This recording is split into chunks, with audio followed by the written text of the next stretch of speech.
Good evening. My name is Jordan Lipton. Joining me now is Jorge Marquez. Jorge, how are you doing today? Very happy to be here, Jordan. Thanks for inviting me. Tell us a little about yourself. Jordan, I started with the music many years ago, when I was 11 actually, when I started to play the Peruvian flutes. And I keep learning about more Peruvian flutes and all the South American music. And then I found the guitar, the Spanish guitar. Mm-hmm. I have a guitar player in home, my dad, and I guess I get that from him. And but I think he was a little bit worried about to keep the guitar keeps me far away from home. And in one way, that happened. You know, I'm always, since I remember, I'm always playing somewhere else and spending a few days in my mom's house, and then have to go to another place. And it's nice, but at the same time, it's kind of a little bit hard. So your dad was a primary influence on guitar? Definitely. And so did you use his guitar, or did you have a guitar of your own in the beginning? No, he used to have a beautiful guitar and expensive guitar. And I was just a beginner. I just don't want to mess it up. I don't want to make any damage on this beautiful guitar. So when I asked him to get a guitar, he said, "No, I don't want to get a guitar. I mean, the guitar is nice, but keeps you away from home." And my older brother, is the one who gives me my first guitar. And then from there, now I can't remember how many. I have 7 in home right now. So the guitar is just part of my life, very important music. The gypsy music, the flamenco guitar, and just makes me so happy. Besides your father, who else was a primary influence in your musical abilities? Well, when I finished the music school in Mexico, I had to go to Spain to learn a little bit flamenco. And I have a very good friend, Alexis Segura, who is a very good flamenco guitar player. He used to be my teacher, and then we became a very good friends. And one day he said, "You know, I can't teach you anymore. The flamenco is like that. Now it's yours." And flamenco is a lot of improvisation. Is play wherever you feel. Close your eyes and go wherever you go.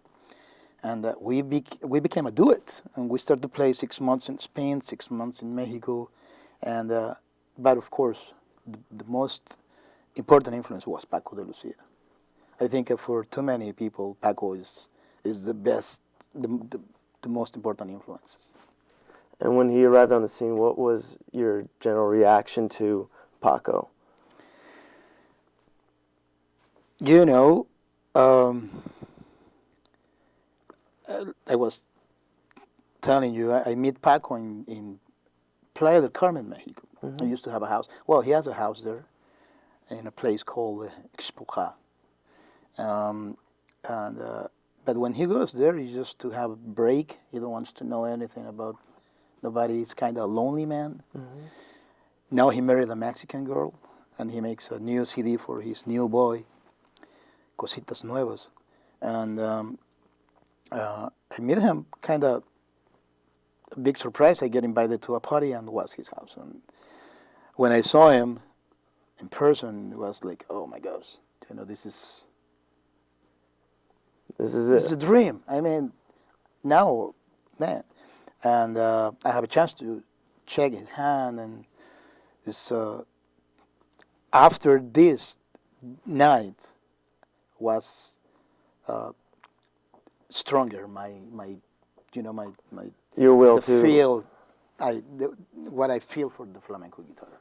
I know it's just very, very difficult to. I tried to play a couple songs from him, and he makes the songs too impossible to play it. I mean, it's only him. Yeah, he's extremely fast flamenco guitar player. It's amazing, clean. It's just Paco. Yeah. And when you started playing the guitar, you were just generally copying your father until you went to school and got better at it. You know, the first music I learned was the South American music, which is a little bit different than Mexican music. So I have a different culture in my music influences. And so I guess after I start to learn this new culture for me, and when I get in touch with the Spanish music, with the Spanish uh, flamenco guitarists, is when I decide to focus more on that. And could you demonstrate a Spanish flamenco guitar song that really helped you strive in the You know, guitar playing? the good thing and the most beautiful thing about flamenco is, like I told you, it's a lot of improvisation. Sometimes you just start to play, and a complete song can come, or just.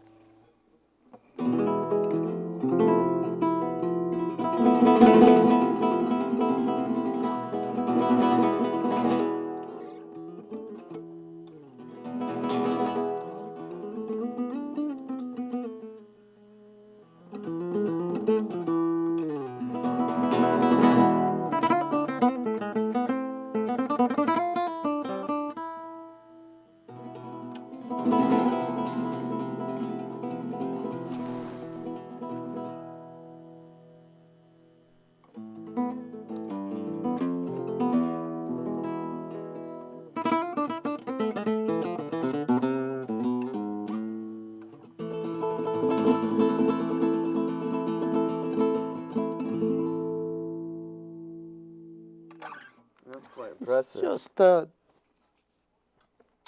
and like I told you, I wish to can play faster, and but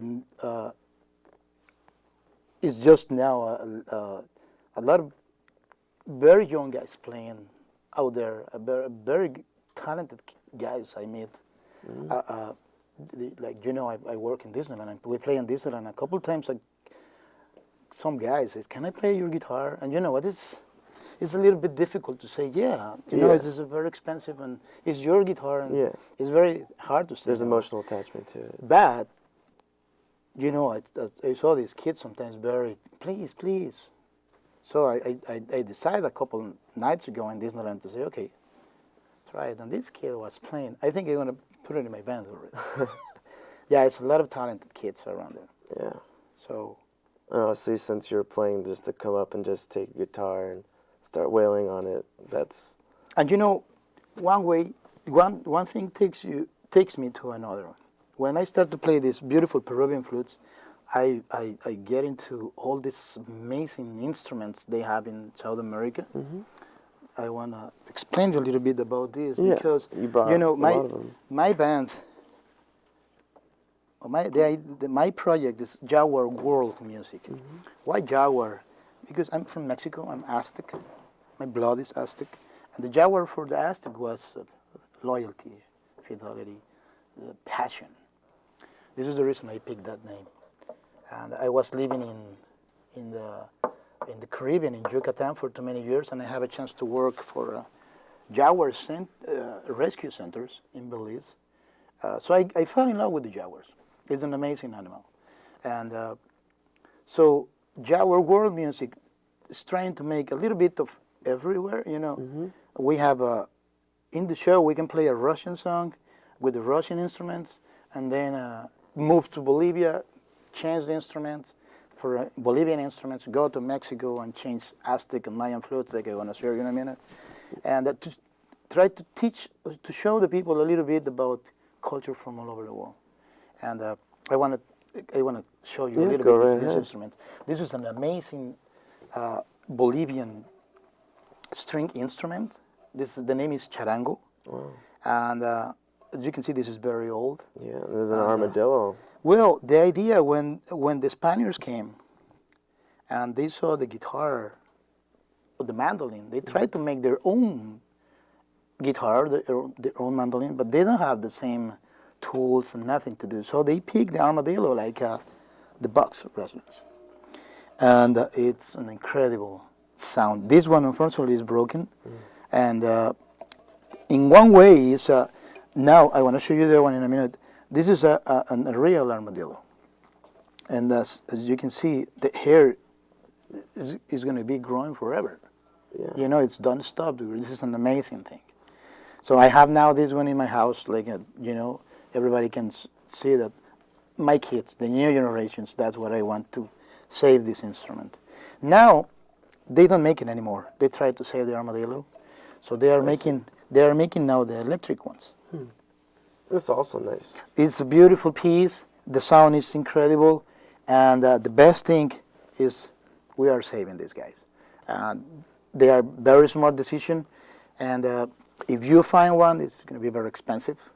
And believe me now, if you play with one of these, the people doesn't like it too much like before. Yeah. Now everybody's a little bit more worried about the The animals. Exactly. So they start to come with this kind of beautiful things, and it's just electric, and 10 strings instrument named charango. Let me show you this. I have the beautiful, chance to have in my family a flute maker. My wife's grandpa is my grandpa now, right? Yeah. He's a flute maker, Glenn Bond. He's the one who put me in touch with the American Indian love flute. Before I came here 8 years ago, I never had one of these in my hands. I play almost flutes from all over the world, but never one like this before. When I came here, he makes one for me, and the first flute he makes, and I make a song for him, and it's in one of my CDs. But then he started to make me flutes like, I have a beautiful flutes in home, different keys, and this is amazing. But this is, I guess, the most beautiful flute he makes. Very difficult. It's a double flute, and wow.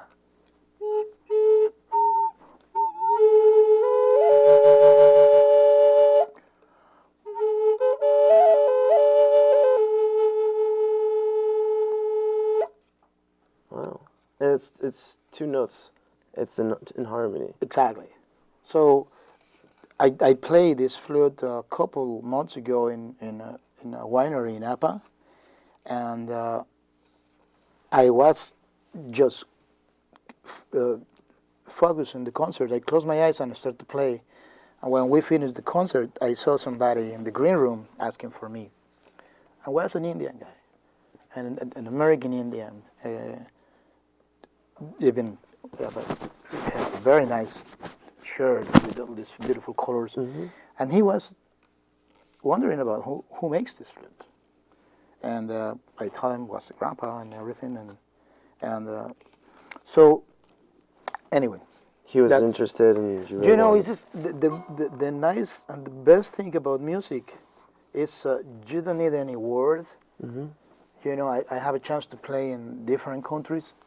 The last one was in Japan a few years ago, and we have a problem with one of the strings in one of these instruments. So my partner needs some time to change the string, and he says, "Say something." I say, "Excuse me, we're in Japan. What do I say?" Yeah. What's funny because my first reaction is, okay, how many people speak Spanish? It was and a lot of hands. Okay, I said, okay, thank you. Can you help me to translate the person next to you what I'm going to say? And that's it. We save the time, and he have a chance to. And I also got some other instruments. This is the most. I was in the anthropology school in Mexico, and I have a chance to go to too many different Aztec and Mayan sites, and I get a beautiful collection of these instruments. I want to show you first this one. This is the death whistle, and why do they call it death whistle? They use this one in funerals. This is one of the small ones. They have a big ones, and they are walking during in the funeral, and everybody's playing that thing. The sound is scary, but the idea they have is with the sound they're going to help the soul to go. Let me play a little bit.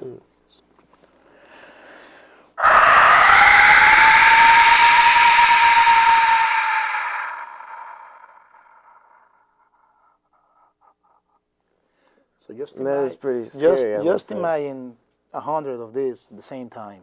That's incredible. I couldn't imagine. And this is one of the originals I've written. And you also got. You're telling me about this one right here. This is the most beautiful flute I have. Aztec. This is used to be a toy when the kids start to get a little bit. Mm-hmm. They use this to entertain the kids. But you have to see this beautiful, because this is a water flute. This flute works with water.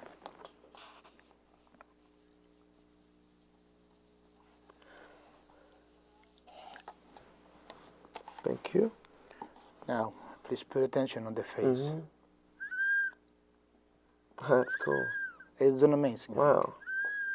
And this is And how old is this and the instrument? sound, do you hear the sound? It's just a baby. But this, I mean, this flute is more than 500 years old. Wow. This is one of the ones I found in the site and in pieces, and I have a chance to rescue this one. Wow, that's awesome. I'm sorry. And you got one more flute right here. I have another beautiful flute.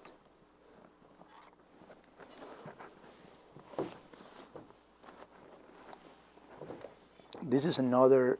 This is the double flute. Mm-hmm. How old is this one? This is another the originals. Probably, I mean, the It's codes. You can see it in the Aztec Yeah. codes. 500 years old. Wow.